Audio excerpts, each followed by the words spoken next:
Hello friends, నేను మీ శ్రీదేవిని. Welcome to recipe box Telugu channel. ఈరోజు నేను మీకు సొరకాయ గారెలను ఏ విధంగా ప్రిపేర్ చేసుకోవాలో చూపించబోతున్నానండి.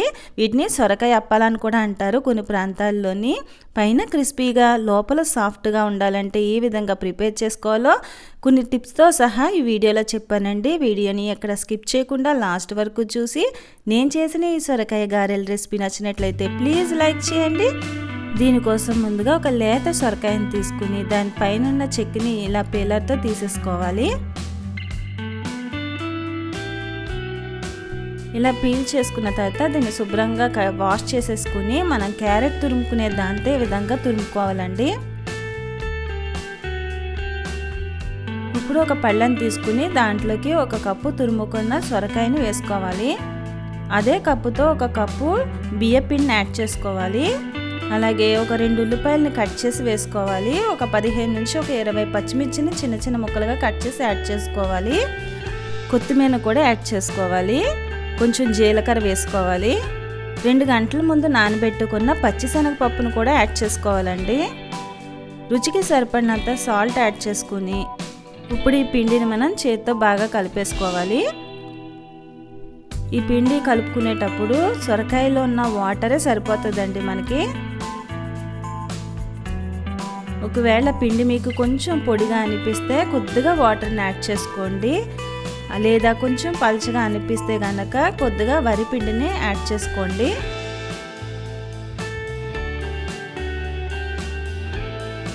ఈ విధంగా బాగా కలుపుకోవాలి. మనం గారెలు వేయడానికి అనువుగా ఈ మిశ్రమాన్ని ప్రిపేర్ చేసుకోవాలి. నాకు కొంచెం పొడిగా అనిపించి కొద్దిగా వాటర్ని యాడ్ చేశానండి. ఫస్ట్ టైం ఎవరైతే మన ఛానల్ని చూస్తున్నారో ప్లీజ్ మన ఛానల్ని సబ్స్క్రైబ్ చేసుకుని నన్ను సపోర్ట్ చేయండి. సొరకాయ గారెలు వేసుకోవడానికి పిండి మిశ్రమం అనేది వీడియోలో చూపించిన విధంగా ఉండాలండి.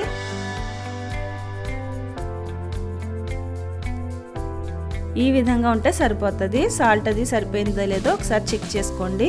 ఇప్పుడు ఒక పాలిథిన్ కవర్ తీసుకుని దానికి ఇలాగా ఆయిల్ అప్లై చేసుకోవాలి. ఇప్పుడు ఈ పిండి మిశ్రమాన్ని కొంచెం కొంచెం ఇలా తీసుకుని మనం వడలుగా ఒత్తుకోవాలి.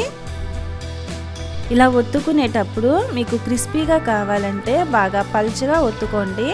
పైన క్రిస్పీగాను లోపల సాఫ్ట్గాను ఉండాలంటే 1/2 ఇంచ్ మందంలో ఒత్తుకుంటే మీకు పైన క్రిస్పీగాను లోపల సాఫ్ట్గాను వస్తాయండి. లేదా మాకు సాఫ్ట్గా కావాలంటే కనుక కొంచెం మందంగా ఒత్తుకోండి. మీకు ఎలా కావాల్సి వస్తే అలాగా వీటిని ప్రిపేర్ చేసుకోవచ్చు.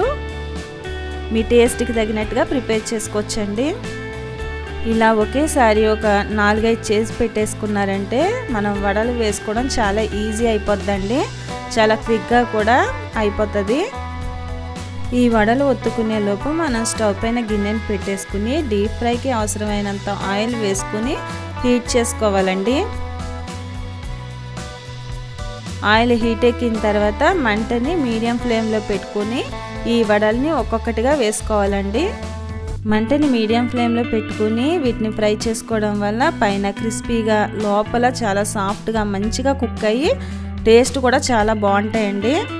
వీటిని 2 పక్కల కూడా ఇలాగా మధ్య మధ్యలో తిప్పుకుంటూ గోల్డెన్ బ్రౌన్ కలర్ వచ్చేంత వరకు కూడా మనం ఫ్రై చేసుకోవాలి. చాలా అంటే చాలా టేస్ట్గా ఉంటాయండి. పప్పు నానబట్టే పని లేకుండా ఒక్క సొరకాయ ఉంటే చాలండి. అప్పటికప్పుడు మనం ఇలాగా గారెలు వేసేసుకోవచ్చు.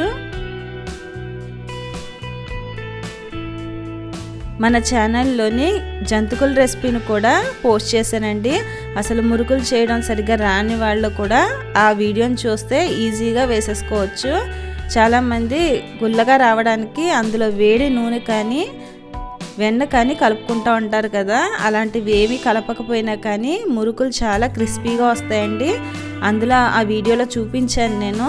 ఈ వీడియో లాస్ట్లో నేను ఆ లింక్ కూడా ఇస్తానండి. ఆ వీడియోను కూడా చూడండి. అలాగే మిగతావన్నీ కూడా వడల్ని వేసేసుకోవాలి. ఇవి కూడా గోల్డెన్ బ్రౌన్ కలర్ వచ్చేంత వరకు చక్కగా వేయించుకుని ఒక ప్లేట్లోకి తీసేసుకోవడమేనండి. అంతే అండి, ఎంతో ఈజీగా సొరకాయ గారెలు అనేవి రెడీ అయిపోయాయి. మరి నేను చేసిన ఈ రెసిపీ నచ్చినట్లయితే ప్లీజ్ లైక్ చేయండి. మీ ఫ్రెండ్స్కి ఫ్యామిలీ మెంబర్స్కి ఈ వీడియోని షేర్ చేయండి. ఇలాంటి మరిన్ని మంచి మంచి రెసిపీస్ కోసం మన రెసిపీ బాక్స్ తెలుగు ఛానల్ని సబ్స్క్రైబ్ చేసుకోండి. మరొక మంచి రెసిపీతో నా నెక్స్ట్ వీడియోలో కలుస్తాను. Thank you for watching.